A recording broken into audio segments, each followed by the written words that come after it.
السلام علیکم۔ میں بہت حزین تھی۔ جو بھی ایک دفعہ مجھے دیکھتا بس دیکھتا رہ جاتا۔ ایک دفعہ ہمارے گاؤں میں ایک مولوی آیا، وہ مجھ پر عاشق ہو گیا۔ اس کے پاس کالا علم تھا۔ مجھے کہنے لگا مجھ سے شادی کر لو، خوش رہو گی، نہیں تو جینا عذاب بنا دوں گا۔ میں نہ مانی۔ پھر میرے ماں باپ نے زبردستی میری شادی مولوی سے کروا دی۔ شادی کی رات مولوی میرے کمرے میں آیا تو میرے قدموں تلے سے زمین نکل گئی۔ وہ تو پہاڑوں میں گرا خوبصورت سا میرا گاؤں میرے لیے کسی جنت سے کم نہ تھا، اور سبھی گاؤں والے مجھے اس جنت کی حور کہا کرتے تھے۔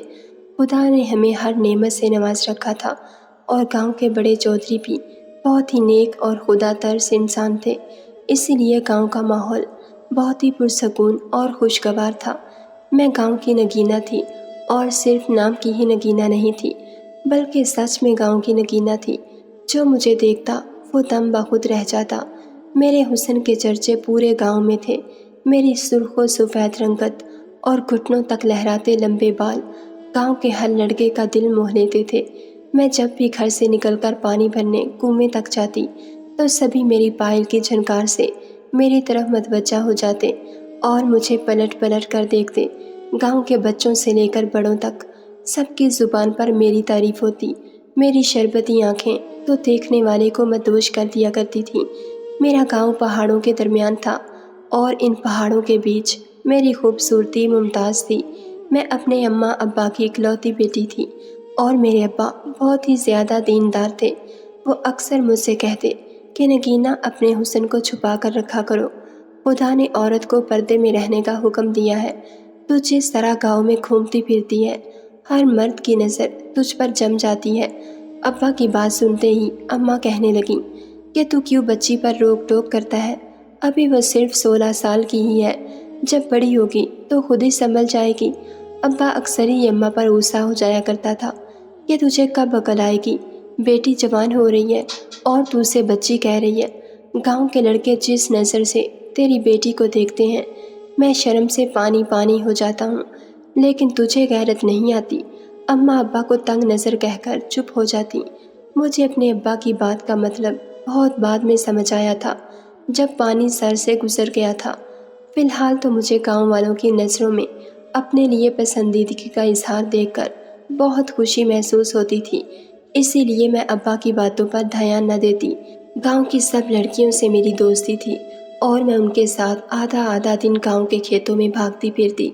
اکثر ہی شہر سے بڑے چودھری کا بیٹا گاؤں آیا کرتا تھا، اور جیسے ہی اس کی چمچماتی گاڑی گاؤں میں داخل ہوتی تو میرے دل کی دھڑکن اتھل پھتل ہونے لگتی۔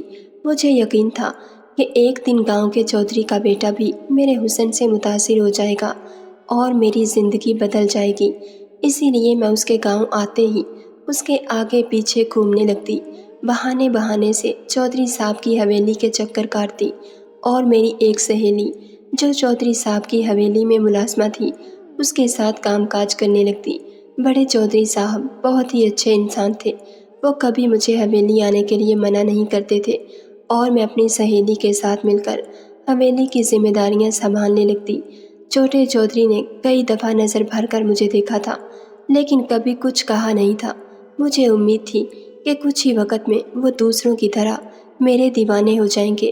زندگی بہت ہی خوبصورت گزر رہی تھی، اور میں پوری طرح خوش تھی کہ جب میری زندگی میں ایک ایسا شخص آیا جس کے آنے سے میری زندگی میں کہن لگ گیا۔ ہمارے گاؤں میں دوسرے گاؤں سے ایک مولوی آیا تھا، جس کے آنے پر سارے ہی گاؤں والے بہت زیادہ خوش تھے اور اپنے بچوں کو اس مولوی سے عربی پڑھوانا چاہتے تھے۔ اس مولوی نے اپنی باتوں میں سیدھے سادے گاؤں والوں کو پوری طرح پھنسا لیا تھا۔ میرے ابا کو جب مولوی صاحب کے آنے کا پتہ چلا تو وہ بھی فوراً ان کی خدمت میں حاضر ہو گئے، اور جب گھر واپس آئے تو وہ پوری طرح مولوی صاحب کے عقیدت مند بن چکے تھے۔ میں نے بھی مولوی صاحب کا بہت زیادہ ذکر سن لیا تھا، اور مجھے بھی ان سے ملنے کا بہت شوق تھا۔ ایک دن میں اپنی سہیلی کے گھر جا رہی تھی کہ راستے میں مجھے مولوی صاحب نظر آ گئے۔ میں نے فوراً ہی رک کر انہیں سلام کیا تو وہ بہت ہی بے باک نظروں سے مجھے دیکھنے لگے۔ میں ہمیشہ کی طرح تیار ہو کر گھر سے نکلی تھی، اور اپنے قدرتی حسن کو مزید 4 چاند لگا دیے تھے۔ مولوی صاحب نے سر سے پیر تک میرا بغور جائزہ لیا اور مجھ سے پوچھنے لگے کہ میں کس کی بیٹی ہوں۔ میں نے مولوی صاحب کو اپنے بارے میں بتا دیا اور اپنی سہیلی کے گھر کی طرف چل پڑی۔ اگلے دن اچانک ہی میرے ابا کہنے لگے کہ کل سے نگینہ کو مولوی صاحب عربی پڑھانے کے لیے آئیں گے۔ یہ سن کر میں حیران رہ گئی۔ میں نے ابا سے کہا کہ میں تو عربی پڑھ چکی ہوں، پھر دوبارہ سے کیا ضرورت ہے؟ مجھے سمجھ نہیں آ رہا تھا کہ ابا کو اچانک سے یہ خیال کیسے آ گیا۔ پڑھائی کے نام پر تو میری ویسے ہی جان نکلتی تھی، مجھے تو بس سجنے سنورنے کا شوق تھا۔ میں تو ہر وقت دلہن بننے کے خواب دیکھا کرتی تھی۔ ابا کہنے لگے کہ تجھے عربی پڑھ کر سالوں گزر گئے اور تو نے اتنے سالوں میں ایک دفعہ بھی کھول کر دوبارہ نہیں دیکھا، اسی لیے میں مولوی صاحب کو لگا رہا ہوں تاکہ تجھے کچھ تو پڑھنے کی توفیق ہو۔ تیری ماں کو تو تیرا ہوش ہی نہیں، اسے بس دوسروں کے گھر کی خبر رکھنے سے فرصت ہی نہیں ملتی۔ ابا کی تان ہمیشہ اماں پر ہی آ کر ٹوٹتی تھی اور اماں کو اس بات پر بہت ہی غصہ آتا تھا۔ اماں فطرتاً کچھ لاپرواہ سی تھیں اور وہ میری اور گھر کی پرواہ بھی نہیں کرتی تھی، اور ابا اسی بات پر ناراض رہتے تھے۔ ابا ہمیشہ کہتے کہ جوان بیٹیوں کی ماں کو بہت زیادہ احتیاط برتنی چاہیے، لیکن اماں کے کان پر کبھی جوں تک نہ رینگتی۔ اگلے دن دوپہر کو مولوی صاحب مجھے عربی پڑھانے کے لیے گھر آئے تو میں بہت ہی بے دلی سے ان کے آگے بیٹھ گئی۔ مولوی صاحب کو اندازہ ہو گیا تھا کہ میرا پڑھنے کا کوئی ارادہ نہیں۔ وہ خود ہی مجھ سے ادھر ادھر کی باتیں کرنے لگے۔ زیادہ تر ان کی نگاہ میرے وجود پر جمی ہوئی تھی اور وہ مجھے اس طرح دیکھ رہے تھے کہ مجھے لگا کہ وہ بھی میرے حسن سے مروب ہو گئے ہیں۔ مولوی صاحب نے مجھے کچھ بھی نہیں پڑھایا تھا۔ وہ کافی دیر تک مجھ سے باتیں کرتے رہے اور پھر چلے گئے۔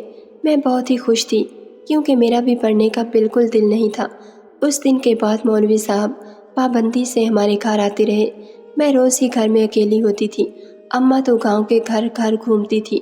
مجھے اب مولوی صاحب کے آنے پر کوئی اعتراض نہیں تھا کیونکہ وہ مجھے پڑھایا ہی نہیں کرتے تھے، بس محض وقت گزاری کے لیے آتے۔ جیسے جیسے دن گزر رہے تھے مولوی صاحب مجھ سے بہت ہی بے باک انداز میں گفتگو کرنے لگے تھے۔ کبھی کبھی تو وہ اس طرح میری خوبصورتی کی تعریف کرتے میں شرم سے پانی پانی ہو جاتی، لیکن مجھے اپنی تعریف سننا بہت ہی پسند تھا، اسی لیے جب بھی مولوی صاحب میری تعریف کرتے تو میں خود کو ہواؤں میں محسوس کرتی۔ میرا چہرہ ان کی تعریفوں سے گلنار ہو جاتا اور مولوی صاحب بھی اس بات کو پوری طرح محسوس کرتے تھے۔ وہ ایک پکی عمر کے گھاگ مرد تھے جن کے لیے ایک 16 سال کی لڑکی کو اپنی باتوں میں اتارنا کوئی بڑی بات نہ تھی۔ سب کی طرح میں بھی ان کی مرید ہونے لگی تھی۔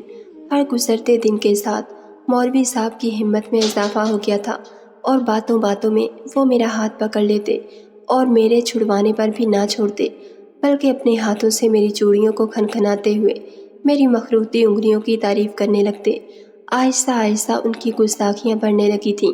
کبھی کبھی تو وہ حد سے گزرنے لگتے اور میں بہت مشکل سے انہیں روکتی۔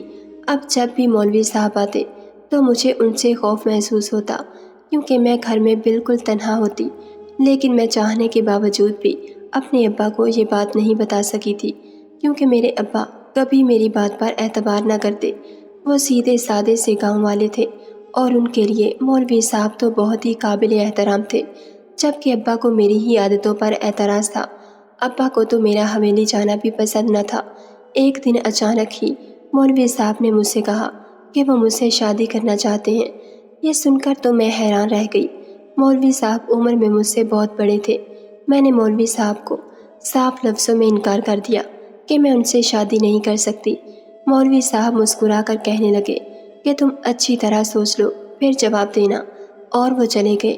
مجھے ہر صورت مولوی صاحب کو انکار ہی کرنا تھا کیونکہ میں گاؤں کے چودھری کے بیٹے کو پسند کرتی تھی اور مجھے امید تھی کہ ایک نہ ایک دن میں گاؤں کی چودھرائن ضرور بنوں گی۔ میں اس قدر خوبصورت تھی کہ مجھے کوئی بھی اچھا اور جوان لڑکا مل سکتا تھا، پھر میں کیوں عمر رسیدہ مولوی صاحب سے شادی کرتی۔ اگلے دن مولوی صاحب دوبارہ آئے تو میں نے ایک دفعہ پھر انہیں انکار کر دیا۔ مولوی صاحب نے مجھے دھمکاتے ہوئے کہا کہ وہ کالا علم جانتے ہیں اور اگر میں نے ان سے شادی نہیں کی تو وہ مجھے پوری طرح برباد کر دیں گے۔ میں نے مولوی صاحب کو کہہ دیا کہ میں کسی بھی صورت ان سے شادی نہیں کروں گی۔ یہ سن کر وہ چلے گئے، لیکن انہوں نے میرے ابا سے رشتے کی بات کی۔ ابا نے جب اماں سے میرے اور مولوی صاحب کے رشتے کی بات کی تو میں نے ابا کو بھی انکار کیا، لیکن ابا نے میری ایک نہ سنی۔ ابا نے تو اماں کی بات پر بھی کان نہ دھرے، جبکہ اماں بھی اس رشتے کے خلاف تھیں۔ اماں چاہتی تھیں کہ میری شادی ان کی بہن کے بیٹے سے ہو۔ میرے ابا نے یہ کہہ کر زبردستی میری شادی مولوی صاحب سے طے کر دی کہ وہ خدا کے نیک بندے ہیں اور میں ان کے ساتھ رہوں گی تو میری آخرت بھی سنور جائے گی، جبکہ اماں کی بہن کا بیٹا ایک نمبر کا نکما اور آوارہ تھا۔ مجھے مولوی صاحب بالکل پسند نہیں تھے اور ان کی بے باک نظریں تو بہت ہی بری لگتی تھیں۔ میرے لیے تو انہیں 1 گھنٹہ بھی برداشت کرنا بہت مشکل تھا، اور میرے ابا میری ان سے شادی کروانے جا رہے تھے۔ میں تو ہمیشہ سے اپنے لیے کسی شہزادے کی منتظر تھی۔ مجھے کیا خبر تھی کہ میرے نصیب میں ایک بوڑھا آدمی لکھا ہوا ہے۔ میں جو چودھری صاحب کی حویلی کے سپنے دیکھ رہی تھی، سیدھا مولوی صاحب کے گھر پہنچنے والی تھی۔ میری لاکھ منتوں، کوششوں اور رونے دھونے کے باوجود بھی میرے ابا نے مولوی صاحب سے میرا نکاح پڑھا دیا۔ رو رو کر میری آنکھیں سرخ ہو گئی تھیں اور میرا چہرہ سوج گیا تھا، لیکن میرے ابا کو کوئی فرق نہیں پڑا تھا۔ گاؤں والے بھی اس رشتے پر بہت ہی حیران تھے، کیونکہ یہ پوری طرح ایک بے جوڑ رشتہ تھا۔ مولوی صاحب نے گاؤں کے باہر والے حصے میں ایک چھوٹا سا مکان کرائے پر لیا ہوا تھا۔ وہ مجھے رخصت کروا کر اسی مکان میں لے آئے تھے۔ مولوی صاحب اکیلے رہتے تھے، ان کے آگے پیچھے کوئی نہ تھا۔ میں کمرے میں سر جھکائے بیٹھے تھی اور میرے دل میں مولوی صاحب کے خلاف بہت کچھ چل رہا تھا۔ میرا بس نہیں چل رہا تھا کہ میں مولوی صاحب کی جان لے لوں، جنہوں نے میرے سارے ارمانوں پر پانی پھیر دیا تھا۔ میں اس دن کو کوس رہی تھی جب راستے میں میری ملاقات مولوی صاحب سے ہوئی تھی۔ تھوڑی ہی دیر بعد جب مولوی صاحب کمرے میں داخل ہوئے تو میرے قدموں تلے سے زمین نکل گئی۔ وہ تو مولوی صاحب نہیں تھے، بلکہ ہمارے گاؤں کے بڑے چودھری تھے، جن کے بیٹے کو میں پسند کرتی تھی۔ میں حیرت سے آنکھیں پھاڑ کر انہیں دیکھنے لگی تو وہ میرے قریب آ کر بیٹھ گئے اور کہنے لگے کہ بہت عرصے سے وہ اس رات کے منتظر رہے ہیں اور اب جا کر انہیں یہ وقت نصیب ہوا ہے۔ مجھے ان کی بات سمجھ نہیں آئی تھی، لیکن پھر انہوں نے مجھے بتایا کہ وہ ہر روز ہی مجھے گاؤں میں گھومتا ہوا دیکھتے تھے اور مجھے پانے کی خواہش رکھتے تھے۔ میں جب بھی حویلی آتی تو ان کی نگاہوں کے حصار میں رہتی۔ میرے حسن نے انہیں بے چین کر رکھا تھا اور وہ کسی بھی طرح مجھے پانا چاہتے تھے، لیکن وہ گاؤں کے ایک عزت دار چودھری تھے اور ان کے لیے یہ کسی صورت ممکن نہ تھا کہ وہ کسی بھی گاؤں کی لڑکی کو بری نظر سے دیکھتے اور گاؤں میں ان کا مقام خراب ہوتا۔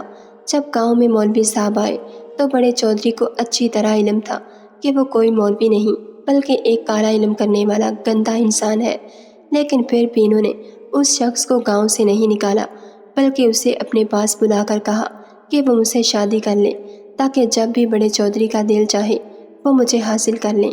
بڑے چودھری کی بات سن کر تو میرا دل اچھل کر حلق میں آ گیا تھا۔ میں سوچ بھی نہیں سکتی تھی کہ جنہیں میں بہت ہی نیک اور اچھا انسان سمجھتی تھی وہ اس طرح میرے حصول کی کوشش کریں گے، جبکہ میں تو ان کے بیٹے کو پسند کرتی تھی اور اسی کی خاطر حویلی کے چکر کاٹا کرتی تھی۔ شادی کی یہ رات میری زندگی کی اذیت ناک رات بن گئی تھی، کیونکہ مولوی صاحب کی بجائے میں چودھری صاحب کی خلوت میں تھی۔ وہ پوری طرح اپنے جذبات مجھ پر لٹا رہے تھے اور میں اپنی قسمت پر ماتم کر رہی تھی۔ ہر خوبصورت انسان کی قسمت بھی خوبصورت ہو یہ ضروری نہیں ہوتا، اور آج مجھے پہلی دفعہ یہ بات سمجھ میں آئی تھی۔ میں ساری رات انگاروں پر لوٹتی رہی تھی۔ صبح کے قریب چودھری صاحب مجھے یہ کہہ کر چھوڑ گئے تھے کہ جب ان کا دل چاہے گا وہ میرے پاس آ جائیں گے۔ ان کے جاتے ہی مولوی صاحب کمرے میں آ گئے تھے اور اس کے بعد انہوں نے اپنے جذبات مجھ پر لٹانے شروع کر دیے تھے۔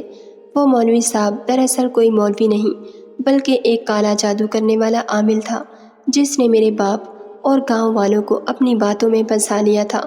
معصوم سے گاؤں والے اسے مولوی سمجھ کر بہت زیادہ عزت دیا کرتے تھے اور اپنے گھر میں مہمان بنایا کرتے تھے۔ جب اس گندے عمل کا دل مجھ سے بھر گیا تو اس نے مجھے بتایا کہ اس نے مجھ سے شادی اس لیے کی ہے تاکہ وہ مجھے اپنے کالے جادو کے لیے استعمال کر سکے۔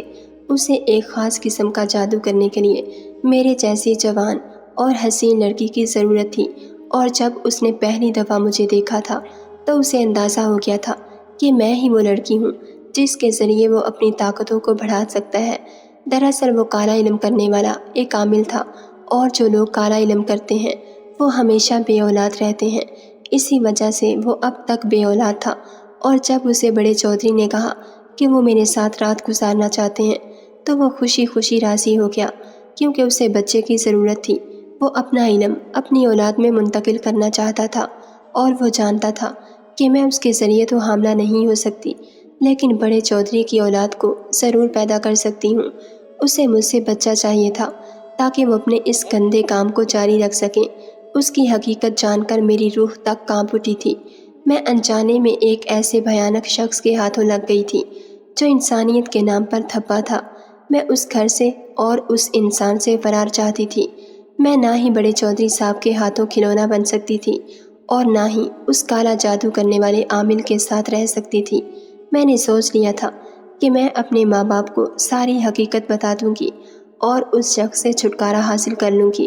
لیکن جب اگلے دن مجھے اپنے گھر جانا تھا، اس وقت میرے شوہر نے مجھے دھمکی دی کہ اگر میں نے اپنے ماں باپ کو ایک لفظ بھی بتایا تو وہ میرے باپ پر کالا علم کر دے گا، اور میرا باپ بستر سے اٹھنے کے قابل بھی نہ رہے گا۔